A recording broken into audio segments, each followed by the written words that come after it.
Welcome back to the Dungeon Master's Block, the place where we come to talk about the Dungeon Master, the most important person in the game. With every conversation, we hope to inspire as many as possible to keep on Dungeon Mastering. And I'm one of your hosts, DM Neal, aka Jote Maniac. And today we have a returning guest. We have none other than Shelly Mazzanoble, who is coming to tell us about DM parenting.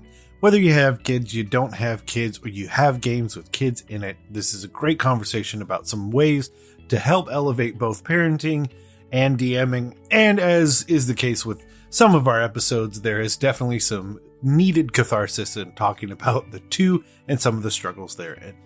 And of course, if you're one of our patrons, keep a close eye out. There's definitely some new stuff on the way, especially with our rebrand.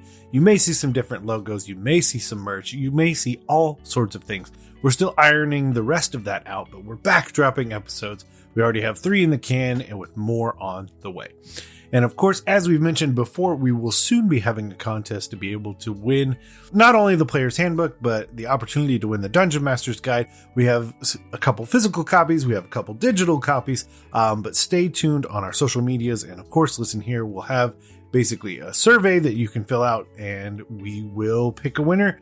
Before you know it, we will announce that survey and the ways to win really soon. But with all that out of the way, let's head to the meat. I'm starving. We ain't had nothing but maggoty bread for 3 stinking days. Why can't we have some meat? The flat meat's back on the menu, boys. So today for the meat, we have a very special guest. It has been far too long, and I promise to make it not be as long as last time. But we have back with us Shelly Mazzanoble, Senior Brand Manager at Wizards of the Coast, writer, and most importantly, a title that she will take reluctantly, but I bestow with all of my heart, Dungeon Master. Yay! Oh, out of all those titles, I think that is my favorite. It is a glorious one. And it is what we will be talking about more for the main part. But the big thing we want to ask to kind of kick off our interview is, like, what have you been up to? I mean, nothing probably, but in the past 2 years, since last time you were on. Well, I wrote a book. Yes. It's called, appropriately, How to Dungeon Master Parenting. And it also has a very long subtitle because, you know, I like to write books that have very long subtitles. Subtitle for this is A Guidebook for Gamifying the Child Rearing Quest, Leveling Up Your Skills, and Raising Future Adventurers. Nice. You're like, so, got half the book right there. We don't need much cover art, just for the little spots in between where exactly. The title is. Yeah, you can write. Slap a few D20s on there, and we're all set. Which we did. Yes. So that is definitely what we will dive into more. Yeah. So Shelly, with the book coming out very soon on shelves, that must be really exciting for you. But do you have any other projects that you are working on currently that you can tell us about? So I have another book proposal, but it's not D&D themed, although D&D will probably pop into it. But it is parenting themed, so I'm going to work on. It's been a while since I revisited it. I'm gonna doctor that up a little and see what we can do with that. But also still working on Dungeons and Dragons. Although I guess, like, breaking news, not that it's not like going to shatter the internet or anything, but my role at Wizards is going to change slightly. Ooh. As like effective like today, even. Oh, like dang. that's Nice. how fresh and new it is. I don't even know what my new title is going to be, but I'm going to be moving over into our social impact and cause marketing team. And I'm so excited awesome. because I've been working a lot on the D&D and education program and like helping to make D&D more accessible to schools and libraries. Like, we did a great partnership with Adopt a Classroom last year. We donated 200 D&D libraries to high needs schools, and I just want kids to play D&D. So I'm so excited that this new role is going to allow me to really do more of that work, essentially. And for all of Hasbro's brands, but everybody knows D&D is my sweet spot. So that's probably where a lot of my efforts will be at first. That's awesome. Yeah, I mean, because I can, it's clear that you have such a passion for that you're willing to do it outside of work. It's awesome to like have even more resources that you can leverage to get that in the hands and minds really of a bunch of kids. I mean, I feel like I feel like a huge crop of the celebrities that bring up their passion for D&D, it's often like was a safe space for them to learn and experience and just generally speaking, just be weird. If we're going to be honest, like it's just like it's one of the safest spaces to be weird, and figure out like who you are. And like your weirdness is embraced. It's celebrated. That's what's so great about it. I will always remember I had a dwarven cleric who had a charisma of 3 because it was back in the days where you rolled and you got what you got and you knew you picked something to dump out. And so I picked charisma and I was just kind of just rolling around in the dirt, just living life, just no cares in the world. And like I found some like blue fungus and forever just prayed to Papa Smurf at that point, and everyone thought it's just the greatest idea they've ever heard. Because it is being weird.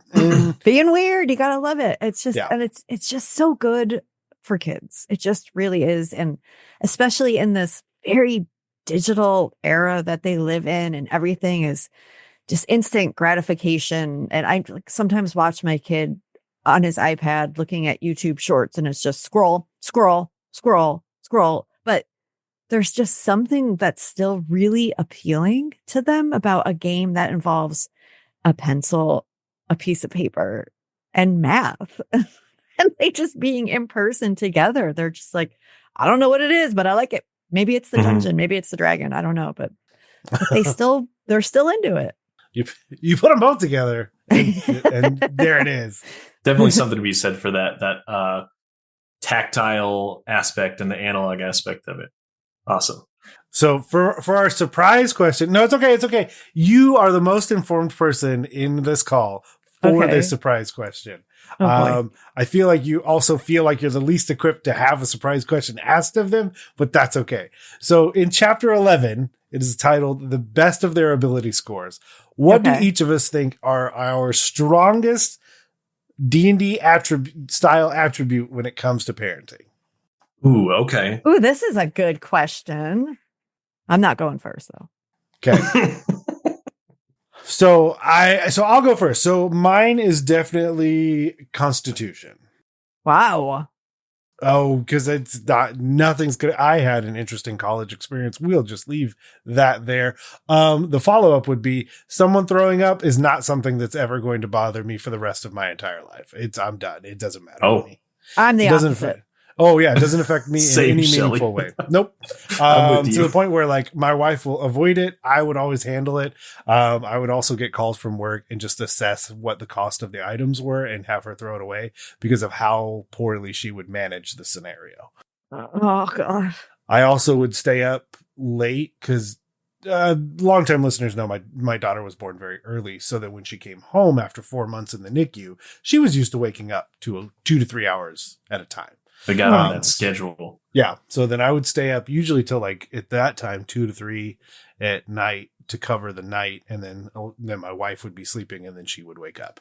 But then I would also be getting up and going to work. And so then she transitioned out of that. Then we had my son, who was just a normal, not going to sleep kind of kid. And then he started sleeping and then she started having night terrors.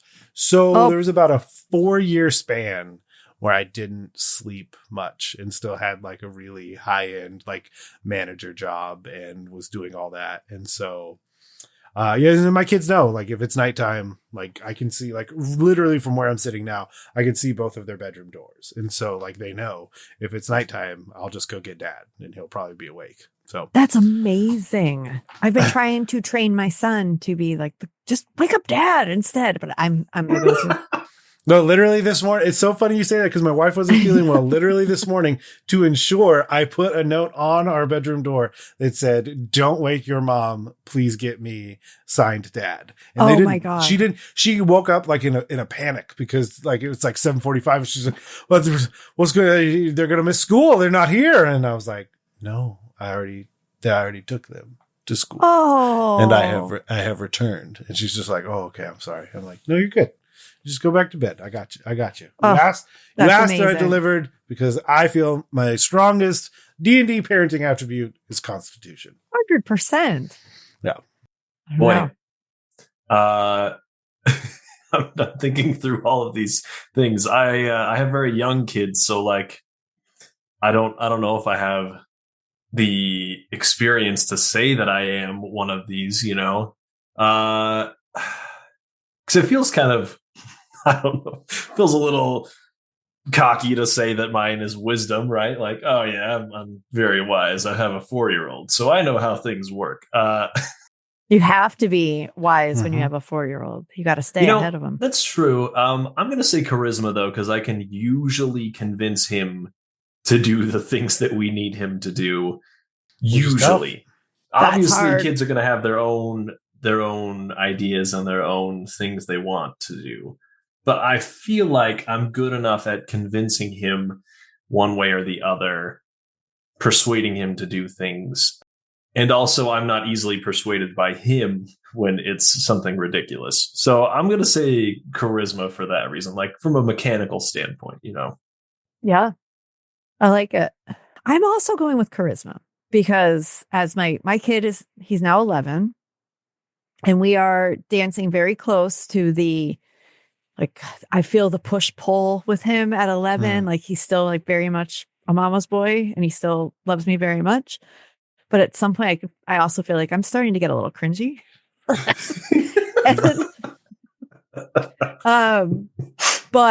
I still feel like I'm able to charm him and his friends enough that like our house is the hangout house, 100%. Like that's nice. They are always going to be, and I have designed it to be so. Have a very, very liberal open door policy. You just come over when you want to come over. I show you once where the snacks are and you just take it from there. I never want to be asked if you can have a bag of chips. Like just get the chips and help yourself. He's an only child. A lot of his friends have lots of siblings. So it's nice just to come here and just be with just your friends. But his friends also talk to me because sometimes, I'll order them a pizza and I'll be like, you don't have to pay for the pizza, but you do have to pay me by giving me all the middle school gossip. Like, let's chat. And they're like, yes, let's gossip. And they just love it. But I'm like, that's so cute. Growing up, I was always like very into like the puppet shows and like making the stuffed animals talk and just doing very like, we always were very theatrical in how we played with each other. And we still incorporate role playing into just our everyday. Like I hear how to teach empathy and things like that. It still comes into play. But yeah, I definitely don't handle throw up. I'm 100% not. I'm not. When you said that, like my hands got clammy. Like I can't. It's my biggest irrational fear. Just happens. Anyway, wow, that was a good question. That was a great question. So to jump us further into the topic, one of the biggest things that I've always espoused or proposed is that you could easily put Dungeon Master on your resume. You need to massage it a little bit, but the skills that you take from that are such applicable, if you think about them the right way, are very applicable skills to just about every aspect of your life. And as a perpetually and forever family-friendly podcast, one of the very specific ways is that being a DM and being a parent are not as separate as you would think they were. So one of the big questions that I wanted to ask to start is like, what was the moment where you kind of figured out like there's enough connective tissue between the two that you could, and obviously did, write an entire book on it? Well, I agree with you that you saying that you are a dungeon master to me would say, oh my gosh, you have amazing skill set. You're an excellent leader. You're great with people. You're a team player. Like there's a number of things that come along with being a dungeon master. And I do believe that dungeon masters are like the most enlightened beings on the planet. Is there nothing that a dungeon master, they can teach us anything. But I think really the kernel for this came from DMing with kids. And I kept finding myself at this D&D club at my son's elementary school, going from like DM mode and then to mom mode, like, okay, like kind of seamlessly. Okay. Hey, kids, like we're going to work together. We're going to tell an amazing story. Oh, that's so cool. Yeah, you can totally do that. That's me as a dungeon master. Oh, but not that. No, that's too dangerous. You can't go outside dressed like that. Like you need to put a coat on, young lady. Well, that's me as a mom. Like take your healing potion. What's wrong with you? Like, why are you walking around injured like that? So guess which one? Obviously, the kids liked more the dungeon master me, but it got me thinking a lot about how I seem to be a much more effective communicator, leader, mentor with when I was DMing for kids than, I guess, being a mom to kids. A lot of the same traits that make DMs great are also how you might describe somebody who's really good at parenting. They're generous, they're quick thinking, they're open-minded, they're empathetic, they accept feedback, they have a lot of cool accessories. So I started working on the idea as like an outline. And a lot of times these book ideas start with just an essay. Like maybe I'll just write like an essay about how I think DMing has made me a better parent. But then it turned into more of a proposal as I started to like really see, like, oh, this is a thing. Like dungeon mastering really can teach you how to do anything. These parenting and DMing work so well together. It's just the thing, how you would train someone to be a dungeon master. It's like the same advice that you would probably give to a new parent. And like, I think I could have 3 more books on this topic because I keep thinking about like another idea of like, oh, that would have been good to write about, but yeah. Oh, the hindsight is always fun. Always. Yes. I wonder if like one of the biggest things is the way that you look at communicating with your party. And if you're reframing the way that you're trying to communicate with other people in other scenarios, I wonder if like, for me, that's like sticking out as one of the biggest things, because I think of like your idea of what it means to be a parent versus what your idea of what it means to be a dungeon master. As a dungeon master, like I need to listen. Like I am absolutely pivotally required to be a good dungeon master. That's probably a framing device that I don't know that we need to say, but I'll go ahead and just say it here. A good dungeon master. We all know bad dungeon masters, and we'll leave that to the side. But being a good dungeon master means you're putting aside a lot of you to listen to a lot more about what the players are saying. Yeah. And so like reframing that to be like, okay, so when I approach a scenario, be it with, my own kids, or even if I think of a work scenario, if I'm putting aside a little bit more of me and listening to more of them, whoever's on the other side, like that's just going to probably make communication happen better. Yeah. And that's like a pivotal piece to the whole dungeon master thing where people hate being railroaded. And I have my own nuances with that statement, but it's like, it's not just railroading. You're stuck in a train car and you're told you can't get out of your seat. That's different than being on trains are cool. Like I've been on a train. It's awesome. But if you're not allowed to do anything or like, don't look out that window. That's not that side. No. Just only look out that. Well, that's very different. But again, going back to the idea that like having that really open line of communication and changing the way that is, I think is probably one of the bigger things I'm probably already taking from this conversation. Yeah, absolutely. And listening to what's being said, but also what's not being said. And that was a really big takeaway for me, is which I think dungeon masters are really good at keying in on the motivations of their players and like what really drives them. It might help that your player has written a 32-page backstory and you can take some information from that. But even so, I think that really thinking about, well, why are you doing this? And that with parenting, it's so easy to just get mad. Like, why are you behaving like this? Why are you doing this? Without remembering that, well, they're like 3 years old. Like they don't know, or even they're 11 years old. That's still very young. But it was just, it changed my whole instinct. Like my kid's, he's a good kid, like most of the time. He doesn't get into trouble very often. but he would certainly act out. But just like the instinct to like get mad and be like, stop it, everything like that was totally replaced with, well, why are you doing that? What is it that you really do want in this moment? Are you trying to just get attention? Are you tired? Is it like, what is it? And then hungry. Are you, yeah. And like, and then showing compassion instead of that, and just like, oh, this is not the blue bowl that you really like is in the dishwasher. And I mean, when you're 3, not having your favorite cereal bowl is probably like a pretty big deal. So yeah, it made me more compassionate to think like, how would a dungeon master treat a player that's maybe acting in a certain way?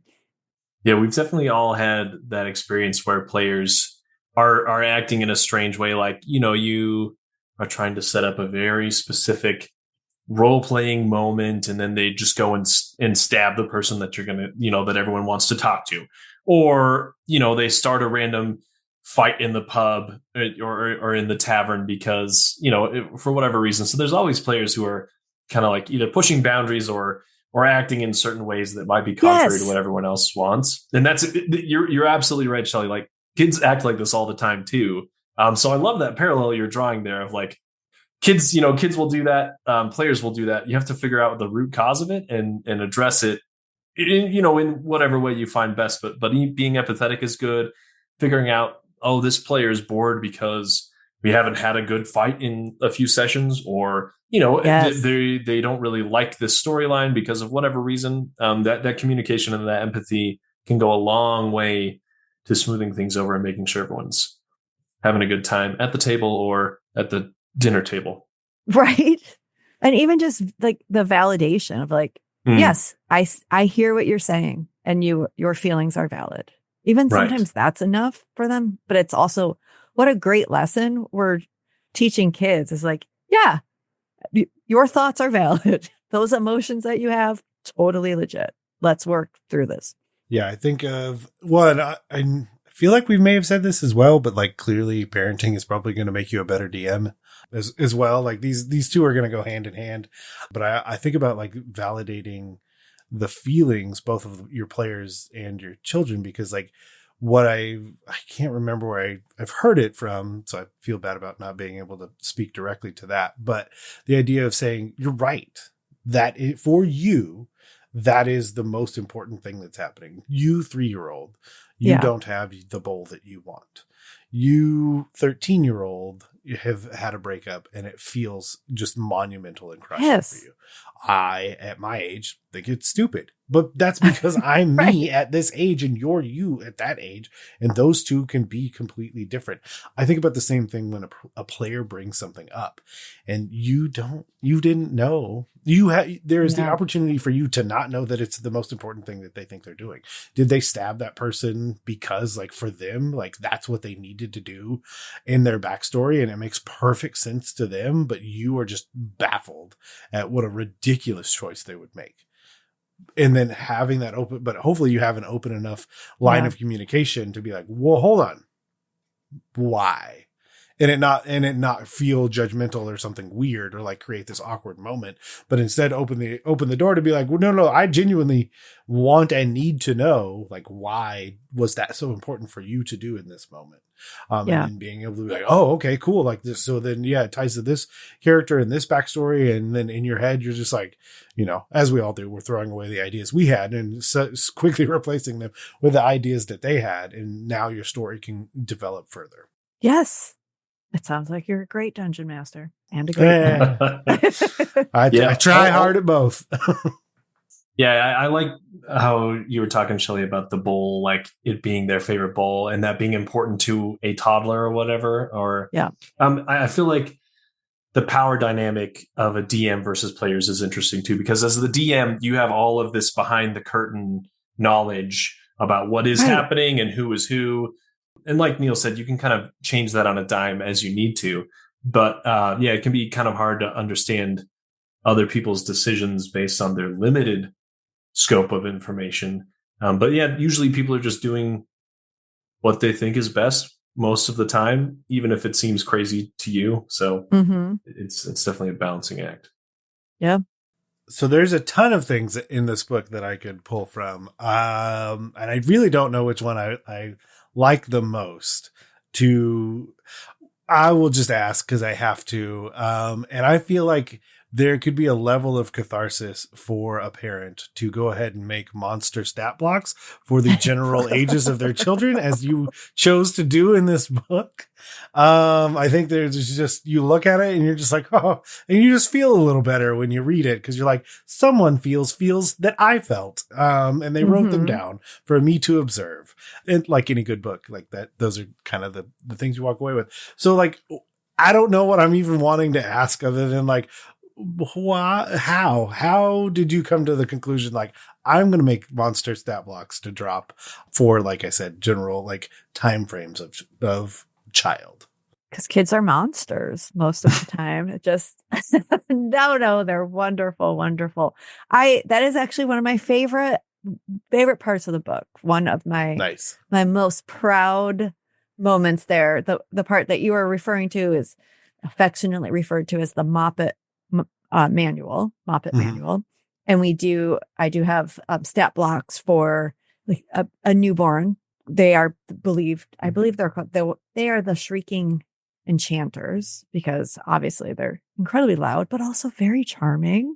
I just thought it would be funny to just illustrate these big moments of child development and portray them in a way that D&D players would find very useful and informative as monster stats. And it was so fun to just write them up that way. Like this is what you're going up against from this time frame to this time frame, parent. So you got to know how to equip. You got to know the best way to charm these little beasts. As I was going through the book, I'm like, oh wow, there's definitely a whole monster stat block right here for just very accurate things too. And putting, I don't know. And some of it is also like a lot of things that are difficult, like renaming and reframing, like can get you really far, like in terms of just being able to process and handle those things. And like this helps of just kind of renaming some of the things that like, there's no avoiding certain aspects of children, like the sleeplessness that I've mentioned previously, or that they may excrete at all times during certain stages. So God, yeah, the joy. Excrete. Even the word. The other one that I thought was interesting was the top 20 things that both dungeon masters and parents say. Oh. So I don't know, like I'm willing to roll a d20 and each of us say one. Convenient that there was 20. Almost like the author planned that. Aha! And that's why I have this d20. That'll probably be pretty loud. So let's roll a d20 and what do we got? I got a 5. Okay, I got a 4. I rolled a 1. Nice. Oh, yours is the best though. Okay. Yeah, it is the best one. We'll start with you. Oh, that's number true. 1. Yeah. Okay, top 20 things both dungeon masters and parents say. Are you sure you want to do that? Such a harrowing question for children and players alike. It really is. Take the hint, players. Take the hint. They never do. Yeah. My youngest has started to try to climb on to tables and stuff. And it's constantly like, you sure you want to do that? Are you sure? Yeah. That says so much about who you are as a player. I love it.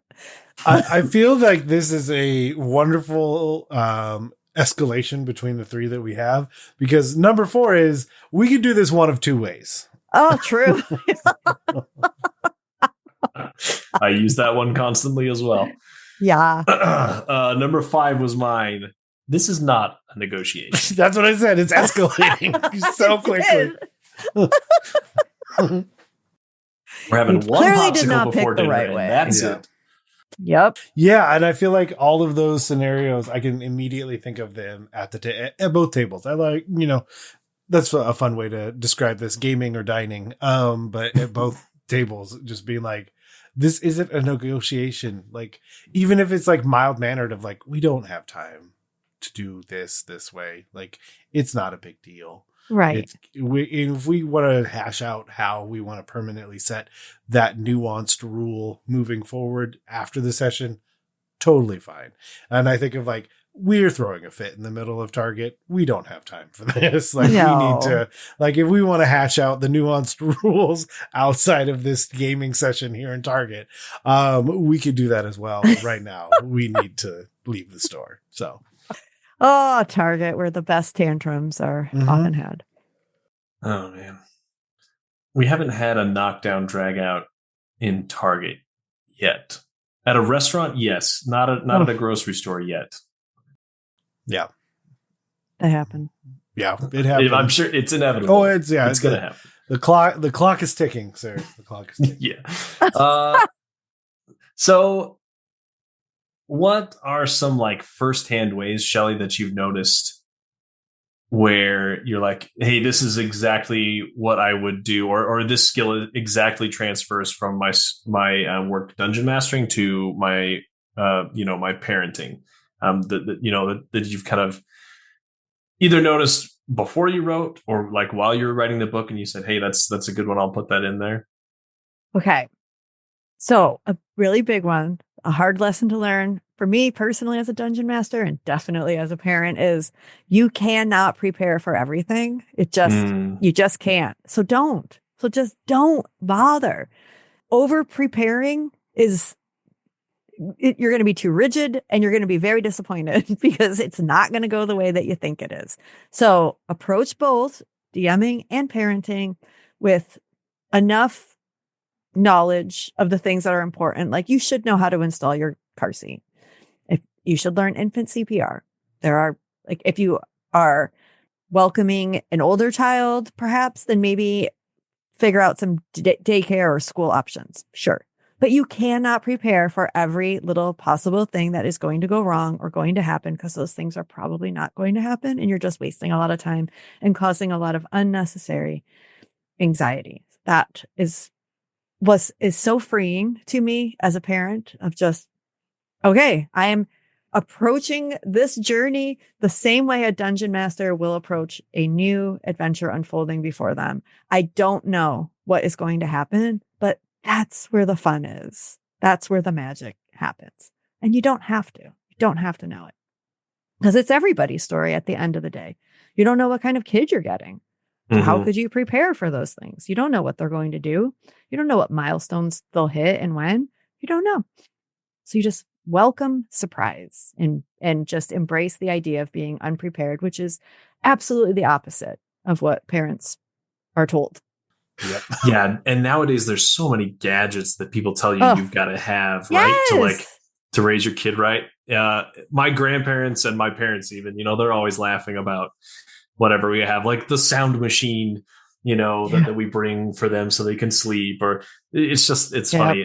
My father-in-law has this really funny quote too. I'm sure it's not just him, but whenever my wife was going on a trip with her family and their mom was packing like a bunch of stuff in the car, we're going to pack this just in case or that just in case. He'd always be like, well, they have Band-Aids, where we're going. Like if we need them, we can go buy them. Right. And I try to use that philosophy in more than just packing for vacations or trips. Like you said, we can figure it out if it happens. But if it doesn't happen, great. We don't even have to worry about it. Spend no time worrying about this thing.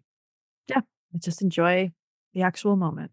I think the term like the DM's toolkit, I think is like one of the big things I always latched onto, like even early on as a dungeon master, to be like the idea of like bringing to the table, let's say all these pre-built things, like everything's just already made. That doesn't make as much sense as just having the tools to handle like the scenarios that are in front of me. Like I think of like, I have a tool chest at my house and it has everything I need to handle pretty much any situation that occurs in my house, but I don't have extra shelves built in case my shelf breaks. I don't have extra chairs to like replace a chair like at my dining room table if it breaks. Well, why would I have those things? But I do have the tools to fix a shelf or install a new shelf after I go purchase it, or the chair's wobbly. Like I literally had that. Like I have no idea why two of the legs are completely wobbly, so I grabbed a screwdriver and I tightened them down. I didn't have more legs to add on because like, what's the point of having that? But I had the tools needed for the scenario that presented itself. And now I don't feel like I'm just wasting all this space, because I also feel that way when someone like pre-builds all these things and then gets really frustrated. And it could be the same thing of like with a kid, like pre-building all of these solutions to all of these problems. And it's then getting mental into space that you're also wasting.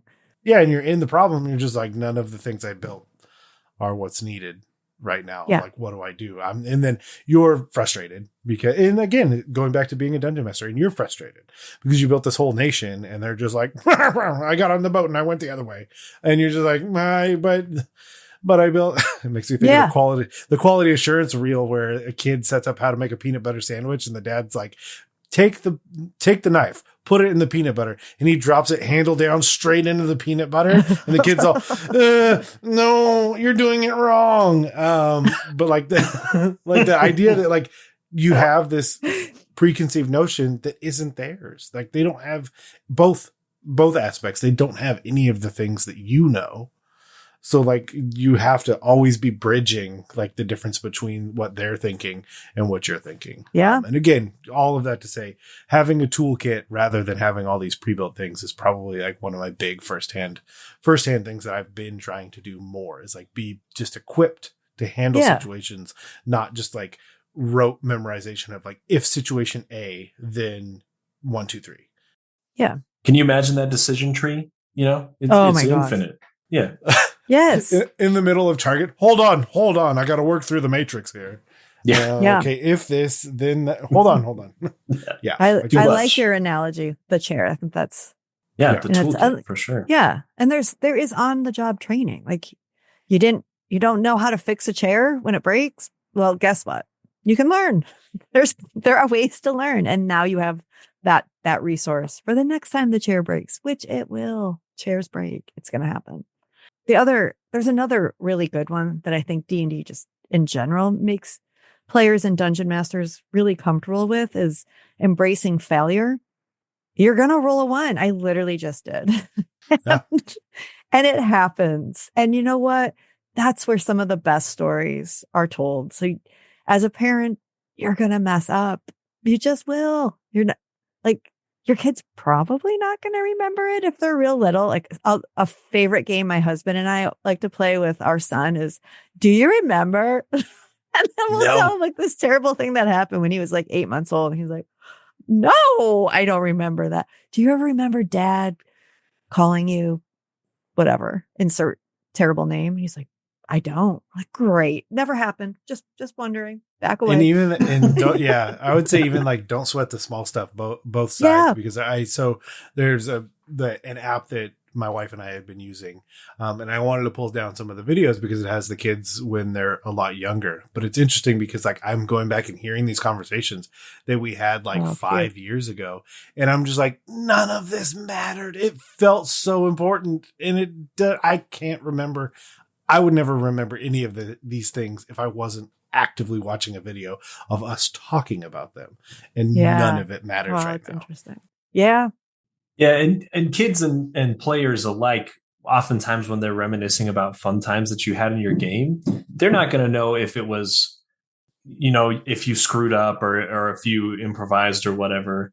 As a parent, you're constantly doing stuff and screwing up, but they may notice, they may not, but like, admitting that you make mistakes is powerful, but also people are very willing to look past them. My players are very forgiving, and I don't like make a lot of super big mistakes, but when I do, it's easy to get really bogged down by them, but they don't remember that stuff. They just remember the cool battles and the monsters and the funny voices. And, that's the kind of stuff they care about. Same with kids. They remember the stories you read, the good times you had running around, and they don't remember that you got mad at them for spilling this one time or, whatever else. It's good to not sweat the small stuff. Yeah, it is. Okay. Well, so one of our most important questions though, is where can people go to watch and look for all the things you're doing and pay close mind for the next book that's going to come out? As well, and this book, of course, and the previous books, and And. Okay. So I would say you can visit my Substack, which I think, Neal. Yep. I think you did. I did indeed. You did indeed. And I think if I'm going to get that URL correctly, it's very easy. ShellyMazzanoble.substack.com. It is it's free. It's a weekly newsletter. And I do talk a lot about parenting, but also just middle-aged humor stuff. So it'll probably be like TMI. Ugh, I didn't want to know any of this, but well, that's what you get. You can also follow me on Instagram at Shelly Moo. And you can also look for how to Dungeon Master Parenting wherever you like to purchase your books. Perfect. And we'll have links to all of that in the show notes. I definitely, as soon as I was like, ooh, Substack, ooh, follow. Cause I moved so I moved mine follow over. You back. Okay. So if you go to, hold on, let's see. My confidence waned immediately as soon as I wanted to say something. I feel like that happens I was like, I don't know where it is. Do I know where it is? I know where it is. So if you go to thestruggleisneal.com, I've actually moved my, I used to have that as a Squarespace, but I wanted to move into Substack more, so I left that URL and repurposed it. So now thestruggleisneal.com goes directly to my Substack, where I've been redoing and reposting my from LP to RP sessions, where I take an album and make D&D content from it. Okay. That is awesome. What a cool idea. I love that. Yeah. And so I usually put if it's the music that inspired me, the lyrics, the art, something inspired me based on an album. And then I'll just make some 5e content based off of that you can just grab right out of the Substack. I love it. I'm in. But yes, like I said in the very beginning, and I would repeat to hold myself to the fire on this one, 2 years is too long, and we will make sure it is not that long before we have you back on. Okay. 18 months at the most. If I have to write another book to get back on the show, I will do it. Hey, whatever motivates you to write. We got you. She's like, can I come back on? Did you write another book? I'll do it. Yeah. What, I got 18 months, you said? All right, done. Let's do it. We just want to thank Shelly again for coming on, spending some time with us, chatting, and hopefully she'll write another book soon so we can have her right back on. And of course, if you enjoyed this and you want to tell us how you've coupled DMing and parenting, you can always email us at dungeonmasterblock@gmail.com. Of course, if you head over to Apple Podcasts, Spotify, anything in between, you can leave us a rating and review, which is a great way to help more people hear about the show. And of course, if you follow us on Blue Sky, Twitter, Threads, Facebook, anywhere in between, we are always at DMS_block or Dungeon Masters Block. We should pop up. And of course, we're a proud member of the Block Party Podcast Network, where you can check out other shows like Knocked Prone, The Bad Venture Club, Dungeons and Dragons and Daughters, and more. And as always, thank you for listening to the Dungeon Masters Block, the place where we come to talk about the Dungeon Master, the most important person in the game, the only person capable of playing gods, killing characters, and lowering the egos of everyone else at the table. I'm DM Neal. Good night, good luck, and keep on dungeon mastering.